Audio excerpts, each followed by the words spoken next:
दो डोज लगवाएंगे, कोरोना को हराएंगे। सबसे बड़ी तैयारी देश भर में अब शुरू हो चुकी है, लेकिन राज्य इसके लिए कितने हैं तैयार, इसी पर बातचीत करने के लिए 4 अलग अलग राज्यों के स्वास्थ्य मंत्री इस वक्त हमारे साथ जुड़ चुके हैं। उनका तारुफ परिचय आपसे करवा देती हूं।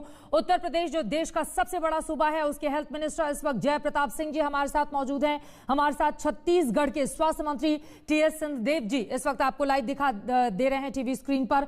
हमारे साथ राजस्थान के स्वास्थ्य मंत्री रघु शर्मा भी जुड़ चुके हैं और साथ ही हमारे साथ मौजूद हैं मध्य प्रदेश के चिकित्सा और शिक्षा मंत्री विश्वास सारंग। लेकिन सबसे पहले जय प्रताप सिंह जी, आपसे ही शुरुआत करते हुए, चूंकि सबसे बड़ा सूबा होने के नाते चुनौती भी सबसे बड़ी है, लेकिन इन सब के बीच मुख्यमंत्री योगी की ओर से जब कहा जाता है कि मकर संक्रांति के आसपास वैक्सीनेशन की प्रक्रिया शुरू हो जाएगी, तो एक उम्मीद भी बनती है।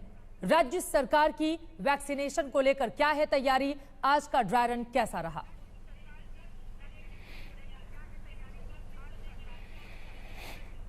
अभी आपने हमारे मुख्यमंत्री जी का बयान भी सुना, आपने केजीएमयू लखनऊ में भी समीक्षा की।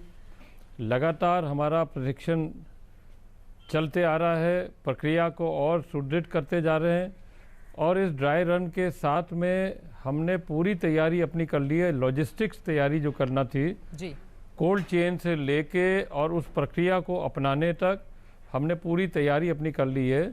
और जैसे आपने अभी कहा भी है कि 5 तारीख को 75 जनपद में 6-6 साइट पर हमारे ड्राई रन पुनः चलेंगे, जिसमें जो अभी थोड़ी बहुत जो हमको लग रही है कहीं कमियां या कोऑर्डिनेशन की कमी है, उसको भी हम पूरा कर लेंगे और इस तरह हम पूरी तरह से तैयार हैं।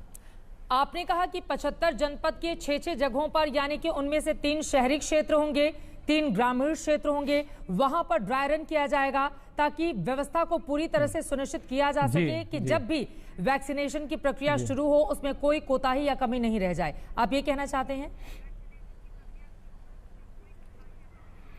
जी बिल्कुल सही कह रहे हैं। तो 5 जनवरी से इसकी शुरुआत होगी और वैक्सीनेशन को लेकर मुख्यमंत्री अगर इस बात के संकेत दे रहे हैं, तो क्या ये माना जाए कि मकर संक्रांति यानी कि 14 जनवरी के बाद से वैक्सीन लगाने की प्रक्रिया शुरू हो जाएगी?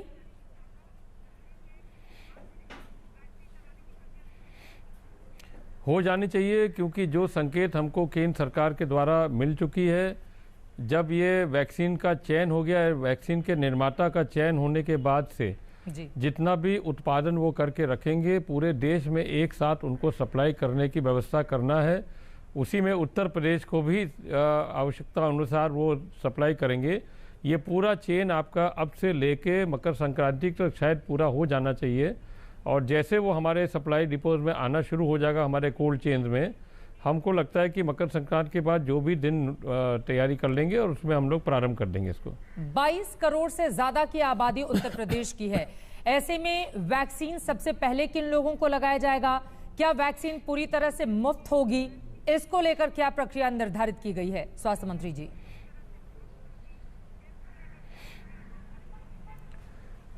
जहाँ तक वैक्सीन के दाम की बात है, अभी आपको हमारे केंद्रीय स्वास्थ्य मंत्री ने अपने बयान में कहा भी है कि हेल्थ वर्कर्स और फ्रंट लाइन वर्कर्स के लिए पूरी तरह मुफ्त रहेगा।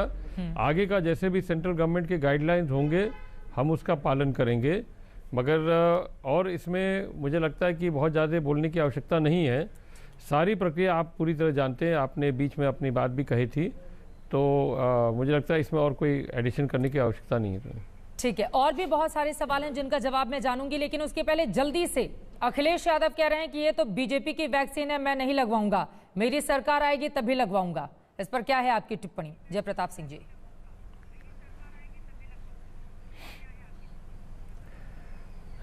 कुछ लोग राजनीति में इतना गिर जाते हैं और सत्ता से बाहर रहने पर उनको लगता है कि हल्के बयान दे के या उल्टा पुल्टा बोल के एक लोकप्रियता हासिल करने चाहते हैं।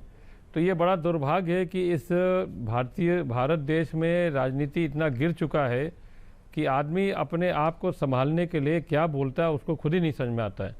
फिलहाल मैं ये जरूर कहूँगा कि हमारे वैज्ञानिक का तो अपमान है ही, परंतु उसके साथ उत्तर प्रदेश के हर एक स्वास्थ्य कर्मी और जितने भी प्रशासन के लोग जो एक अंतर विभागीय समन्वय बना के इस कोरोना को कंट्रोल किया था उत्तर प्रदेश में 10 महीनों से, लगातार 24 घंटा काम किए, एक भी माने छुट्टी नहीं लिया, किसी ने कोई इसमें परवाह नहीं की अपनी जान की। लगातार मरीजों के ध्यान रखना, उनकी व्यवस्था करना, हर चीज़ पर माने तत्पर रहना, उन सारे स्वास्थ्यकर्मी और प्रशासनिक लोग के लिए एक बहुत बड़ा अपमान है कि इसी राज्य के मुख्यमंत्री रह चुके अखिलेश यादव इतना बड़ा अपमानित, सबको अपमानित करके इस तरह की बात कर रहे हैं कि एक वैक्सीन को भी किसी दल से जोड़ना, ये तो बहुत ही निंदनीय बात है। इसका तो कोई जवाब ही नहीं है इसका। मुझे लगता है जनता ही उसका जवाब दे पाएगी। कोरोना की वैक्सीन लगवाएं या नहीं लगवाएं, लेकिन बात इससे कहीं ज्यादा बड़ी हो जाती है। अगर एक राजनीति के इतने बड़े चेहरे की ओर से इस तरह की बातें कही जाएंगी तो यकीनन जनता के बीच भी एक गलत संदेश जाएगा। तो इससे कैसे निपटेंगे? क्योंकि लोगों के भीतर अगर ये आ गया कि ये बीजेपी की वैक्सीन है, इस वैक्सीन को लगाने से हमको कोई दिक्कत हो सकती है, तो इसको हैंडल करना आप लोगों के लिए काफी ज्यादा मुश्किल हो जाएगा। क्या करेंगे फिर आप?